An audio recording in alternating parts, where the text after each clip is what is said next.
Y los carteros no solo repartían cartas o dejaban paquetes, muchos de ellos salvaron a personas mientras estaban haciendo su trabajo. Hola, ¿qué tal? El día de hoy estamos en París. Y vamos a visitar El Museo de Correos de París. el Museo de Correos de París, o llamado también Musée de la Poste. ¿Sabían ustedes que para enviar una carta es un largo trabajo o enviar un paquete? Bueno, vamos a descubrir cómo fue la historia del Musée de la Poste y cómo es enviar una carta hoy en día o cómo era en la antigüedad. Hoy me acompaña mi esposita Enelin. ¿Cómo te sientes? Emocionada. Emocionada, yo curioso. Vamos a descubrir entonces. Bienvenidos a el Museo de Correos de París. Bueno, acabamos de bajar. ¿En qué estación, esposita? En Montparnasse. En Montparnasse. Hemos tomado la línea 4 y de aquí hay que caminar unos 5 minutos para llegar al museo. Y para los que se bajen en esta estación van a ver la torre más alta de París, la Torre Montparnasse. Esposita, creo que tenemos que hacer un video sobre la torre, ¿no? Próximamente vamos a hacer un video también sobre la Torre Montparnasse. Y llegamos, es el número 34, Rue Vaugirard, y ahí lo tenemos. Esta es la fachada principal. Esposita, llegamos. Vamos a entrar. Vamos a entrar. Oye, tú entras gratis y encima te han regalado algo. ¿Qué te han regalado? Un kit de mascarilla. Un kit de mascarilla. Bueno, hay que empezar la visita por el cuarto piso. Nos han regalado un kit de mascarilla, un lapicero, una especie de gorro para el cabello. Nos han tratado muy bien. La verdad que, como dijo mi esposita, para los menores de 25 es gratuita la entrada. Y yo tengo suerte porque para los profesores también es gratuita, ¿no? Como yo soy profesor, pues puedo entrar gratis al museo. Esposita, ¿cuánto nos salió todo? 0 euros. La visita empieza por el cuarto piso y ya estamos aquí, pues no, este es el cuarto piso. Vamos a ver, ábrete sésamo, y ahí estamos. Si antiguamente querías llamar por teléfono, siempre había una operadora que te va a conectar con la persona que querías hablar. Esposita, ¿quieres hablar por teléfono? Así era en la antigüedad, ¿no? En esta fotografía encontramos a las llamadas damas del teléfono. ¿Sabían ustedes que recién en 1890 ellas pueden sentarse porque antes trabajaban de pie? Y que los males que van a tener ellas sobre todo va a ser dolores de pantorrillas, dolores de piernas por estar tanto tiempo parado. ¿Sabían ustedes que antes de 1914, ellas debían responder por lo menos 80 líneas telefónicas y hacer 6 comunicaciones por minuto? ¿Qué creen que es esto? Una de las antiguas computadoras, no un antiguo ordenador. ¿Sabían ustedes que la reina Isabel envió su primer email en 1978? Y bueno, aquí vamos a encontrar pues también algunos teléfonos antiguos y las colecciones. ¿Quién no ha tenido este teléfono? Yo lo recuerdo muy bien, ¿eh? Estos teléfonos en mi niñez eran comunes. ¿Cómo ahora pueden parecer tan antiguos?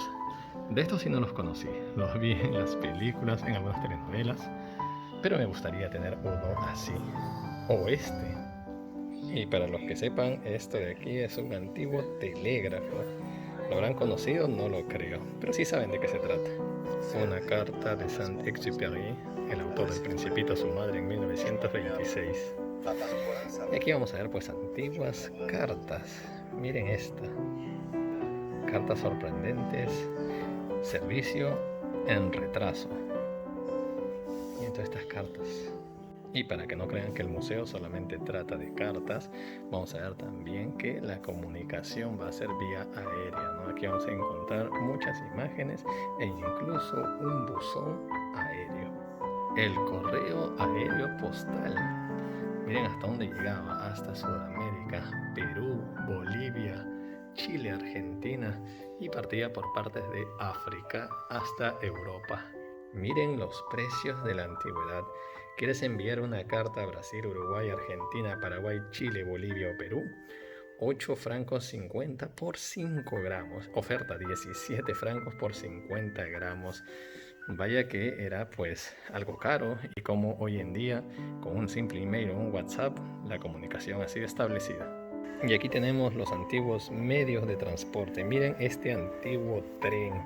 Y miren cómo los trenes pues han ido cambiando y cómo hoy en día un TGV, un tren de gran velocidad, es solamente dedicado para enviar las cartas o los paquetes. ¿Sabían que antiguamente, en el siglo XIX, cuando hubo la peste de cólera, muchas de las cartas se dejaban en cuarentena? Sí, no es broma. Muchas de las cartas que llegaban en barco se dejaban en el puerto por 40 días para poder desinfectarlas y evitar el contagio del cólera. Y para que vean la antigüedad del sistema postal, no solamente era en autos o en camiones, sino desde carruajes. Todos ellos pues van a ser tirados por animales. Y sabían que en el siglo XIX trabajar de cartero era terrible, era uno de los trabajos más complicados, porque cuando se iban en los trenes, los cuales eran de madera, muchas veces estos trenes que habían accidentes cotidianos, como eran de madera, nadie sobrevivía, y que muchos de ellos van a tener que trabajar muchas horas encerrados en los trenes, y que esto va a causar pues problemas mentales por el encierro y también pulmonares por el carbón. Muchos de ellos van a respirar pues todo ese carbón durante tantas horas. Y aquí vamos a encontrar una de las antiguas vestimentas. Miren al cartero. Qué bien se vestía el cartero, ¿no? ¿Y cómo son las bolsas que hoy en día llevan los carteros? Bueno, compárenlas con cómo eran en la antigüedad. Aquí tienen varios países, por ejemplo, de China, de Brasil, de Suiza, Portugal, Costa de Marfil, España y otros lugares más. Incluso vamos a encontrar aquí en Francia cómo eran las bolsas del correo postal. ¿Quieren ver cómo era la repartición en caballo en la antigüedad? Pues todo este lugar. Este es el mapa de Francia, pero no piensen que un solo caballo hacía todo ese trabajo, ¿no? Un caballo llevaba hacia otra persona que tenía otro caballo y él lo iba repartiendo y podía ser muy lento. ¿Quieres ver cómo funciona la distribución de cartas? Vaya que no es nada fácil, ¿eh? Bueno, la sacas del buzón, después la tienes que llevar a un lugar donde tienen que ver pues cuál es cuál y a dónde tiene que ir. Después un medio de transporte que puede ser una bicicleta, una moto, un camión, y si son grandes, miren cómo hay que distribuir, cómo hay que organizar y finalmente cómo hay que llevar a un lugar determinado. Sí que resulta complicado. ¿Cómo es el correo postal en sus países? Cuéntenos. Este museo existe desde 1946. Durante la guerra, en 1943, se intentó hacer el museo, pero como estaban en un momento pues, de conflicto, se esperó hasta el 46 para hacer este museo. En realidad el museo no estuvo aquí, sino que inicialmente ocupó otro lugar en la calle Louvre y después va a ser trasladado aquí. Bueno, este museo hoy en día es uno de los más visitados por los parisinos. Hay que decir que incluso en el 2012 tuvo más de 100.000 visitantes, imagínense, ¿no? Muchos de ellos escolares, muchos escolares llegan aquí. Y estuvo cerrado del 2015 al 2019 para remodelarlo. Miren cómo son pues los gorros o sombreros de los repartidores. ¿Quieres ser repartidor de cartas? Bueno, acá dice los jóvenes nacidos entre 1851 y 1852, quienes desean participar o postular para el empleo de cartero en París, son invitados a presentarse a la oficina del personal de la Dirección General de Correos en la calle Jean-Jacques Rousseau, todos los días de 10 a 3 de la tarde. Bueno, interesante, ¿no? Aquí vamos a ver algunas imágenes antiguas. Miren cómo era el ser repartidor de correos con tus antiguos caballos. Incluso había un lugar pues para que los caballos también puedan descansar, porque ellos van a ser los que van a aportar a que el correo pueda llegar a determinados lugares. Algunos incidentes con el correo, y vamos a ver pues que muchos se van a trasladar en bicicleta. Miren esa bicicleta de la época. No vayan a pensar que es de utilería. Esta es una antigua bicicleta de cómo eran en la antigüedad las reparticiones. Ahí por ejemplo tenemos a uno de los carteros yendo rápidamente a hacer su trabajo. ¿Sabían que el trabajo de cartero no fue nada fácil? En la antigüedad incluso el cartero tuvo que aprender a hacer esquí. Aquí tenemos un cartero de los Alpes, o incluso si habían algunas inundaciones tenía que ponerse pues estos palos para poder andar. Algunos incluso, si no hay caballo, hay perros. Y otros vamos a ver que van a tener que trasladarse en barcas para repartir. Miren, este es un buzón de cartas, aunque no lo crean, muy rústico. Y si no hay caballos, pues tienen que buscar otro tipo de animales como los burros. ¿Y cómo eran los uniformes? Miren este antiguo uniforme para protegerse del calor o del frío y cómo fue evolucionando. Miren qué formales eran. Ahí tenemos pues los uniformes de los carteros en Francia, y este es el actual, este es el más conocido, este es el que vemos mi esposita y yo cada vez que nos vienen a dejar un paquete o una carta. Esta es la vestimenta del cartero hoy en día. ¿Y cómo eran los buzones en la antigüedad? Miren, aquí tienen por ejemplo uno de madera y antes se decía a qué horas eran pues recogidas las cartas. Por ejemplo, aquí era a las 6 los días viernes. Hoy en día es todos los días, pero antes por ejemplo se precisaba en qué fecha venía el cartero para que uno no pueda dejar su carta a tiempo, mejor dicho. Y aquí vamos a encontrar por ejemplo el jueves, el miércoles, entre otros, ¿no? Y este es el actual. Es el que van a ver en diversas calles de París. Y ya no se precisa el día, sino la hora, porque todos los días va a pasar el cartero, excepción del domingo. Y si no quieres que el cartero se entere, pues deja tu carta en un árbol y después va a venir tu amado a recogerla, ¿no? O si no, puedes dejarla en una pared escondida. Las antiguas cartas del amor para que nadie descubra tu amor clandestino. Y el Correo de Francia también tenía sus propios almanaques que se vendían cada año, ¿no? El almanaque de 1945, el almanaque de 1919, obviamente ligados pues a la guerra, el almanaque de 1904, el almanaque de 1982, el del 2000, 2008 ahí con Spider-Man y muchos otros almanaques de diversas épocas aquí. El servicio postal debe asegurar que las cartas lleguen rápidamente. ¿En cuánto tiempo? Un día. Por eso que estas máquinas son para contabilizar las cartas, para evitar que alguna se pierda y para que pueda llegar en 24 horas a su destino. Imagínense qué trabajo y qué estrés. El que tenía que distribuir y ordenar las cartas, ustedes piensan que debía tener pues un asiento cómodo, ¿no? Pues nada de eso. Miren cómo era el asiento de la persona que debía estar horas sentadas para distribuir y repartir las cartas, o este de aquí. Lo peor para el servicio es perder una carta o que no llegue a su destinatario. Bueno, pero también vamos a encontrar que muchas veces cuando la dirección no es del todo correcta te ponen ahí, ¿no? Dirección insuficiente, no pueden llegar. O cuando la carta está dirigida a un personaje que no puedes encontrar su dirección. Por ejemplo, cuando se la dedicas a Papá Noel. ¿Dónde encontrar a Papá Noel? Esta carta del 5 de diciembre de 1933, dirigida al querido Papá Noel. Ahora entienden por qué algunas cartas no encuentran destinatario. Y aquí encontramos los diversos logos del servicio de correos. ¿Cuál será el actual? ¿Cuál de todos es? Bueno, les contamos que es este amarillo. Donde vayan van a encontrar este color y esa forma. Pero antiguamente van a ser todos estos. Si ahora quieres enviar una carta, ya viene con el timbre incluido. Sobrecuesta más o menos €1 a menos. Antiguamente, si querías, tenías que comprar tus timbres primero antes de enviar la carta. Y así era la antigua recepción para llegar a correos. Hoy en día ya no existe toda esta división, aunque debería, ¿no? Sobre todo por el tema pues del virus, pero antiguamente había ya esa protección. Aquí tenemos una antigua cabina telefónica.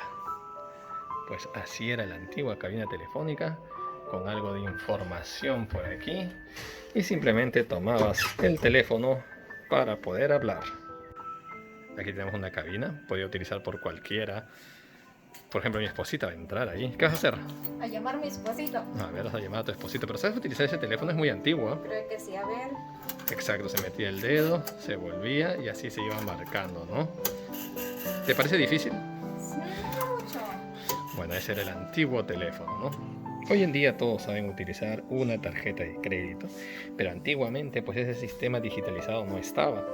Tu dinero se anotaba en una libretita y ahí se sabía cuánto dinero tenías, qué habías gastado, cuáles eran tus ahorros, y así llevabas tu contabilidad. Ya que encontramos varios buzones, por ejemplo en portugués, en ruso, buzón en árabe, buzón del Salvador, buzón en chino, varios otros. Entre el 2000 y el 2008 se hizo algo interesante. Las latas de conservas o las latas de atún tenían los timbres. Es decir, tú comprabas tu lata de atún y ahí cuando la abrías vas a encontrar timbres postales interesantes en tamaño grande. Timbre en una lata de atún para desearte buenas vacaciones o un timbre para celebrar Halloween. En 1947 se hizo el vestido de timbres, 2000 timbres en un vestido. Hoy en día parte del museo. La Exposición Universal de 1889, que se celebraba los 100 años de la Revolución Francesa, no solo trajo la construcción de la Torre Eiffel, sino que también en ese momento se intentó hacer un proyecto de museo. no va a prosperar, sino que se va a tener que esperar pues casi un medio siglo para que se pueda realizar. Y en 1960 se quiso hacer buzones diferentes. Por ejemplo, aquí tenemos estos buzones algo coloridos. Tarjetas postales. Cuenten, ¿nos han enviado alguna vez a una tarjeta postal? Aquí hay varias. ¿Hay algún filatelista entre nuestros seguidores? Aquí vamos a encontrar, por ejemplo, varios timbres coleccionados de Argelia. E incluso vamos a encontrar álbum de timbres postales. ¿Alguna vez han tenido un álbum de timbres postales? En su país, ¿cómo son los timbres? ¿Son caros? ¿Son baratos? ¿Se siguen utilizando? ¿No? Cuéntenos. Y llegamos a la locura de los filatelistas. Miren cuántos timbres, emocionense. ¿Alguna vez han coleccionado esto? Muchas veces mucha gente se ha hecho rica por encontrar un antiguo timbre, pues que antiguamente valió menos de €1 y que hoy en día puede valer miles. Aquí tenemos toda una gran colección y son muchísimos, ¿eh? Toda la historia de los timbres en Francia. Ahí está, una gran colección, es enorme. ¿Sabían que incluso hubo timbres de Francia 98 del Mundial? 3 francos costaban. También hubo timbres del Jardín de Luxemburgo, €1,90. Y aquí tenemos los timbres terminados, pero aquí tenemos la máquina en donde se van a imprimir o también en donde van a colorearse. Y seguimos viendo muchos más, algunos timbres que atraen su atención tal vez. Timbres del rey, timbres de artistas, timbres de niños. Muchos timbres. Y con mucha pena, aunque llenos de conocimiento, vamos dejando el museo. Aquí hay una boutique para los que quieran comprar. Esposita, ¿qué vamos a buscar? Imán. Un imán, vamos a ver si hay algún imán para comprar. Esposita, nos quedamos sin imán. ¿Por qué? Sí, porque está cerrado. Está cerrada la boutique. Bueno, nos iremos. La verdad que he estado bien tranquilo, no hay mucha gente hoy. Y esa ha sido nuestra visita. ¿A dónde? El Museo de Correos de París. Al Museo de Correo de París. ¿Y qué te pareció? Está muy interesante. Hemos aprendido mucho y hemos aprendido cómo a inicios era tan complicado y peligroso ser cartero. Por eso respeten a su cartero, no le envíen al perro y traten de comprender pues cuando alguna carta se pierde, porque son miles, millones de cartas. Bueno, ya saben, si les ha gustado el video denle un like, suscríbanse dándole un tic a la campanita y nos veremos pronto en otro lugar del mundo. Y nos despedimos con la Torre Montparnasse. Chao. Adiós.